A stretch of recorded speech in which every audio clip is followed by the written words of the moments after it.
Assalamualaikum warahmatullahi wabarakatuh. Kali ini kita masih masuk pelajaran matematika wajib kelas 12 semester ganjil tahun ajaran 2020-2021. Kali ini kita masuk ke dalam bab baru, yaitu bab kedua dalam pelajaran kelas 12, yaitu statistika. Hari ini kita mau membahas tentang tabel distribusi frekuensi data kelompok. Kembali lagi bersama saya, Dwi Agustin Ningtyas. Tujuan pembelajaran kali ini pada submateri ukuran pemusatan data, tabel distribusi frekuensi. Yang pertama adalah kita ingin mengetahui bagaimana sih langkah-langkah membuat tabel distribusi frekuensi. Kemudian yang kedua, tujuannya yaitu membuat tabel distribusi frekuensi dari suatu data berkelompok. Langsung saja. Nah, untuk apa sih kita belajar tentang materi statistika, khususnya ukuran pemusatan data tabel distribusi frekuensi? Mungkin kalian pernah ya didatangi oleh beberapa petugas sensus penduduk. Nah, petugas-petugas ini adalah tugasnya menyensus kalian sebagai penduduk Indonesia ya. Misalnya yang didata adalah nomor bloknya, nomor bangunan rumah kalian, gitu ya. Dan kalian tahu bahwa sensus penduduk itu dilakukan oleh Badan Pusat Statistik yang ada di berbagai kota. Nah, contoh misalnya yang didata oleh para petugas sensus penduduk adalah ini pada distrik itu wilayah ya. Di sini pada Kabupaten Diyai ada penduduk laki-lakinya berapa, penduduk perempuannya berapa, kemudian dibuat perbandingannya. Nah, tujuannya dibuat sensus penduduk ini apa? Salah satunya adalah ingin mengetahui berapa sih jumlah penduduk yang ada di Indonesia. Nah, ternyata bermanfaat banget ya materi ukuran pemusatan data pada tabel distribusi frekuensi ini. Wah, makin seru nih. Yuk, kita lanjut. Nah, coba sebelum itu kita ingat-ingat dulu. Misalkan dalam sebuah data ada data-data yang muncul seperti 5, 5, 7, 7, 6, 8, dan seterusnya.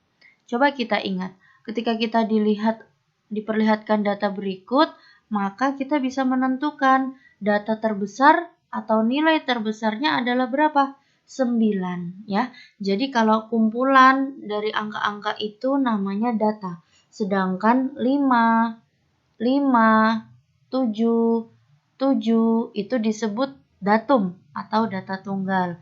Nah, dari data ini kita bisa menentukan data terbesar adalah 9.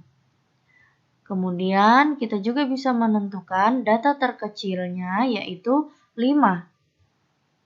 Dan kita juga bisa menentukan jangkauan data. Masih ingat nggak pelajaran di SMP bahwa jangkauan itu adalah nilai data terbesar dikurang data terkecil atau selisih data terbesar dan data terkecil.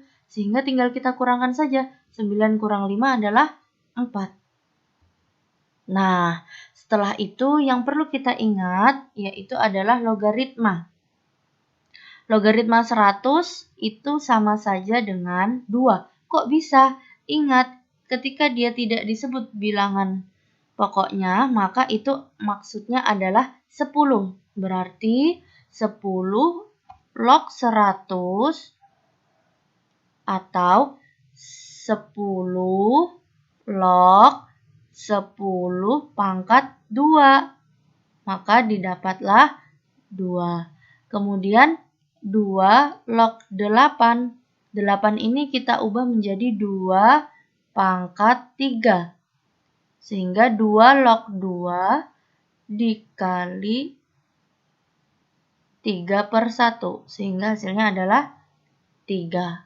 Ya, kita mengingat kembali pelajaran log yang ada di kelas 10 ya. Oke. Kita sudah siap untuk membuat tabel distribusi frekuensi.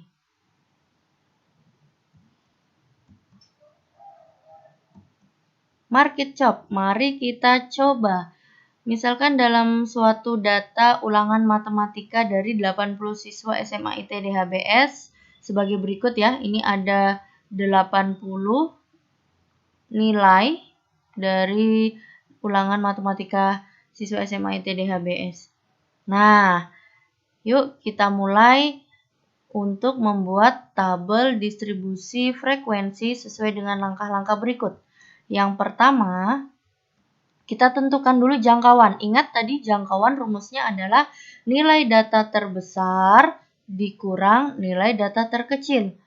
Tadi pada saat data nilai ulangan matematika, data terbesarnya adalah 97 dan data terkecilnya adalah 53. Sehingga selisihnya adalah 44. Kemudian langkah yang kedua adalah kita menentukan banyak kelas. Bagaimana caranya menentukan banyak kelas? Nah, ini ada rumusnya ya, rumus Sturges. Rumus Sturges itu 1 ditambah 3,3 log N. 1 ditambah 3,3 itu adalah sudah sesuatu ketetapan. Log N, N adalah banyak data. Tadi data nilainya ada berapa? Ada 80, sehingga banyak kelasnya bisa kita tentukan 1 ditambah 3,3 log 80. Jika kalian kesulitan mencari log 80, kalian bisa minta bantuan kalkulator sains ya untuk mencari nilai log 80. 1 ditambah 3,3 ternyata log 80 adalah 1,903. Sehingga ketika dijumlah hasilnya adalah 7,3. Ini adalah banyak kelas. Namun ketika membuat tabel tidak memungkinkan bilangan desimal bisa diperuntukkan banyak kelas sehingga kita lakukan pembulatan. Nah, pembulatan yang bisa kita buat ada dua. Bisa kita bulatkan ke atas. Jadi 7,3 menjadi 8 kelas. Atau mau kita bulatkan 7,3 tadi menjadi pembulatan ke bawah. Sehingga terdapat 7 kelas. Nah, misal yang kita pilih adalah 7 buah. Tapi tidak ada salahnya ya mencoba 8 buah. Untuk kali ini kita mencoba yang 7 kelas terlebih dahulu. Kemudian langkah yang ketiga adalah menentukan panjang kelas. Kalau yang tadi banyak kelas, yang sekarang panjang kelas. Rumus panjang kelas adalah jangkauan dibagi banyaknya kelas. Atau bisa kita singkat PJK. Panjang kelas rumusnya adalah jangkauan dibagi banyak kelas. Tadi jangkauannya berapa? 44 atau nilai data terbesar dikurang data terkecil hasilnya 44. Tadi ya di langkah pertama. Kemudian banyak kelas. Banyak kelas ya adalah 7. Tadi kita pilih 7 ya. Sehingga hasilnya adalah 6,3. Nah, kita mengambil P-nya 7, kita bulatkan ke atas. Kenapa? Supaya semua nilai atau semua data ulangan matematika dari 80 siswa tadi bisa masuk semuanya. Kalau kita ambil 6, bisa jadi ada nilai yang tidak termasuk. Sehingga kita bulatkan saja ke atas. Oke, langkah keempat, ini keempat ya, adalah menentukan batas bawah. Jadi menentukan batas bawah adalah langkah terakhir. Nah, bagaimana cara menentukan batas bawah? Kita bisa mengambil batas bawahnya itu nilainya sama dengan data terkecil. Data terkecil tadi adalah berapa? 50 sekian ya.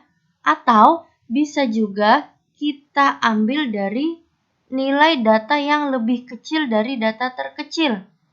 Ya. Tadi data terkecilnya adalah 53. Kita bisa mengambil batas bawahnya 53 atau di bawah 53. Berarti misalnya 52, boleh. Nah, misalnya kita mau pilih batas bawahnya adalah 52. Oke, sehingga tabel distribusi frekuensi data berkelompok yang bisa terbentuk adalah seperti ini. Ya, jadi mulai dari banyaknya kelas.